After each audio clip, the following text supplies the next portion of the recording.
કામ કરે છે અને પોતાનું જીવન ગુજારે છે. દરેક જગ્યાએ સ્ત્રીઓ આગળ છે. જો એક જગ્યાએ તો એક કિસ્સો આવ્યો તો ને કે પેલું ટાયર પંચર કરે છે. હવે મોટા મોટા ટાયર, ટ્રકોના ટાયર કેટલા મોટા મોટા હોય છે. એ ટાયર પંચર કરી પોતાનું જીવન ગુજારે છે. તમે વિચાર કરો કેટલી જગ્યાએ કેવી જગ્યાએ સ્ત્રીઓ કામ કરે છે. એટલે આપણે પણ એવું જો તમે બધા આપણી સ્કૂલમાં તો સારું છે કે છોકરાઓની કરતા છોકરીઓની સંખ્યા વધારે છે.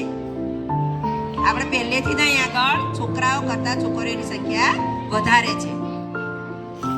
એટલે આપણે પણ ધીમે ધીમે તમે જેમ જેમ આગળ વધશો તેમ તમને પણ આવા કિસ્સાઓ કે આવું તમે જાણશો એનામાંથી તમને પ્રેરણા મળશે અને તમે પણ તમારા જીવનમાં આગળ વધી શકશો.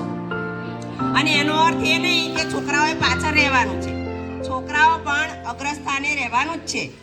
પણ આ મહિલાઓને સ્થાન નહોતું મળતું એટલે હવે એ લોકોને ધીમે ધીમે સ્થાન મળે છે. તો એ પણ હવે ધીમે ધીમે આગળ વધશે.